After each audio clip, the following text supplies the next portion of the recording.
सुलोचना महाराणा कोणती असते ओसानिया कोणती असते तेरे बड़ा बंधु के आसे कोण भाई रथ देखिया केते यात्रा में भल यात्रा न होची बड़ा यात्रा होची पूरी ठो बड़ी भी यात्रा होची बहुत लोग गदा होची आसुन बहुत लोग बड़ा यात्रा होची केते मजा लगे मजा लागुची दर्शन आला ठाकुर दर्शन होची खुशी असन खुशी बहुत अच्छी लोग भी खुशी अच्छा और पास बहुत लोग सब बड़े लोग ए वर्ष रथयात्रा आज को 42 वर्ष रे पदार्पण कर सारी ଏହି ଅବସରରେ ତିନି ଠାକୁରଙ୍କ ଛେରା ପହଁରା କାର୍ଯ୍ୟ ସମ୍ପାଦନ କରିଥିଲେ କରୁଣାକର ସିଂ। ଜନଗହଳିକୁ ଦୃଷ୍ଟିରେ ରଖି ପରିଚାଳନା କମିଟି ପକ୍ଷରୁ ବ୍ୟାପକ ପଦକ୍ଷେପ ଗ୍ରହଣ କରାଯାଇଥିବାର ସୂଚନା ଦେଇଛନ୍ତି କମିଟି ସଭାପତି ଶରତଚନ୍ଦ୍ର ତ୍ରିପାଠୀ। त्रिपाठी पठिन पड़ा बाकी कोण कहबे आज रथयात्रा में ये स्वतंत्र चालची 42 वर्ष होला चालची 1982 मसीहा चलले এবং বর্তমান রথ খুব সুন্দর ভাবে রথ চালিছে প্রতি বর্ষ এটি 15,000 20,000 লোক জমা হতে আসছে এবং বাঙ্কি বদেষ্ট গুরুজাগ থানার বিশেষ করে যে যাত্রার বহু অংশ হচ্ছে বদেশ্বর থানার এবং বদেশ্বর থানার স্টাফ এটি অকুণ্ঠ সহযোগ করছেন এবং প্রতি বর্ষ শান্তি শৃঙ্খলা রক্ষা করে যাত্রাকে সুচারুরূপে করে আসছেন।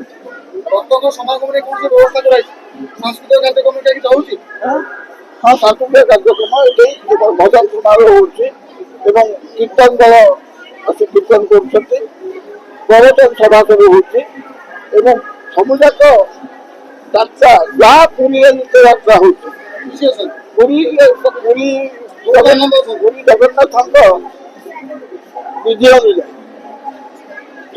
ତିଥି ସବୁ ଯାତ୍ରା ସେଇ ତିଥି ମାନଙ୍କ ତଥା ତିଥି ମାନଙ୍କରେ ପାଳିତ ହୋଇ ଆସୁଅଛି। ମୋ ନାଁ ହେଉଛି କୁମାର ପ୍ରଧାନ। ମୁଁ ପୂର୍ବତନ ଗ୍ରାମ ପଞ୍ଚାୟତ ଅଧିକାରୀ ଥିଲି। ଏ ଏରିଆରେ ମଧ୍ୟ ମୋ ଏରିଆ ଥିଲା।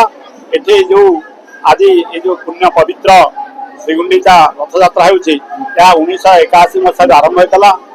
ଏହାକୁ ମାନେ ପ୍ରଥମେ ଆରମ୍ଭ କରିଥିଲେ এই ଅଞ୍ଚଳର ଅତିପଡ଼ା ଗ୍ରାମର ବିପିନ ବିହାରୀ ତ୍ରିପାଠୀ ଯେ କି ଆମ ସାରଙ୍ଗ ରାୟଙ୍କର ସେ ହେଉଛନ୍ତି ଭିଣେଇ ଏବଂ ତାଙ୍କର ପୁଅ ବି ମଧ୍ୟ ଏବେ ଆଦିକନ୍ଦ ତ୍ରିପାଠୀ ସେମାନେ ବି ମଧ୍ୟ ଏଇ ସୁଚାରୁ ରୂପେ ସବୁ ଯେତେ ଡେଭଲପମେଣ୍ଟ ହେଇଛି ଏ ଦେବଗିରି ପାହାଡ଼ର ଏ ଜଗନ୍ନାଥଙ୍କର ଏ ରଥଯାତ୍ରାର ସବୁ ତାଙ୍କ ଉଦ୍ୟମରେ ହେଇଛି ଏବଂ ଶରତ ଭାଇନା ଏଠି ଆମର ଉପସ୍ଥିତ ଅଛନ୍ତି।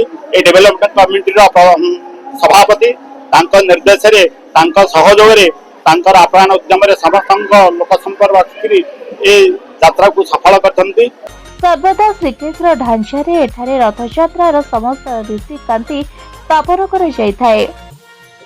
ଯେଉଁ ଦାଣ୍ଡରେ ରଥ ଗଡ଼େ ତାହାର ନାଁ ସାନ ବଡ଼ ଦାଣ୍ଡ ଭାବେ ସ୍ୱତନ୍ତ୍ରତା ରହିଛି। ହଜାର ହଜାର ସଂଖ୍ୟାରେ ଭକ୍ତ ସମାଗମକୁ ଦେଖି ଯାତ୍ରାକୁ ଆଉ ଟିକେ ସରସ ସୁନ୍ଦର କରିବା ପାଇଁ ନାମୀ ଦାମୀ କଳାକାରଙ୍କୁ ନେଇ ଭଜନ ସମାରୋହର ସ୍ୱତନ୍ତ୍ର ଆୟୋଜନ କମିଟି ପକ୍ଷରୁ କରାଯାଇଥିଲା।